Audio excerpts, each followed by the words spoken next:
पर जहां बात करनी चाहिए राजनीतिक दलों को, वहां से उठकर सिर्फ जाति पर खेल रहे हैं। जमीन के मुद्दों के लिए फिर किसकी तरफ निगाहें रखे या नजरें रखे जनता कि उनके मुद्दों के लिए कौन लड़ाई लड़ेगा?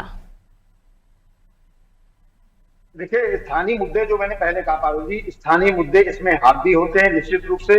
वर्चस्व और सबसे बड़ी चीज है कि व्यक्ति का अपना चाल चरित्र और चेहरा, सबसे बड़ी चीज इसमें हावी होती है। स्थानीय मुद्दों पे ही चुनाव होता है। बिल्कुल ठीक बात कही सहयोगी दोनों साथियों ने, अपनी अपनी बात कही। एक अच्छी चीज नाली, नल, खरंजा, पंचायत घर और शौचालय, इन पे ही चर्चा होती है, आवास, तमाम चीजें। लेकिन मुझे लगता है कि जो नेशनल मुद्दे अगर आप पीडीए को लेकर चल रहे हैं, तो पीडीए उसमें कहां भूमिका निभा रहा है। मुझे एक चीज समझ में नहीं आई कि आप छोटे चुनाव में भी जातिगत आधार पे लोगों को जो बांटने की कोशिश कर रहे हैं, एक व्यक्ति विशेष, एक विशेष समुदाय के लोगों को ही आप बढ़ावा देना चाह रहे हैं। वो सारी चीजें जनता जान चुकी है, चाहे लोकसभा का चुनाव हो, चाहे विधानसभा का चुनाव हो, चाहे पंचायत का चुनाव हो। पारुल जी, अब जनता को मूर्ख बनाकर वोट ठगने का दौर चला गया है।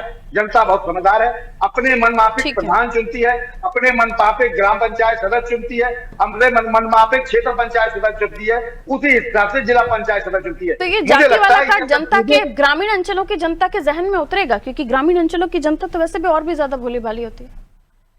नहीं, देखिए, मैंने पहले कहा पारुल जी, जनता को मूर्ख बना पाना अब नामुमकिन है। ये चीज आप देखिए, लोकसभा के चुनाव में जिस तरह से पीडीए की बात कही गई, तो 10 साल की भारत सरकार की योजना है, 5-6 साल की उत्तर प्रदेश सरकार की योजना धरी की धरी रह गई कि आपने एक छोटी सी बात गलती कर दी कि संविधान बदल देंगे, और जनता एक तरफ चली गई। निश्चित रूप से वो समाजवादी पार्टी को फायदा हुआ और 37 सीटें समाजवादी पार्टी देश की तीसरी पार्टी बनी। लेकिन इस चुनाव में ये सब मुद्दे नहीं चलते हैं, स्थानीय मुद्दों पे ही चुनाव होता है और लोग उसी हिसाब से अपने प्रधान को तय करते हैं और चुनते हैं। जी पारुल जी।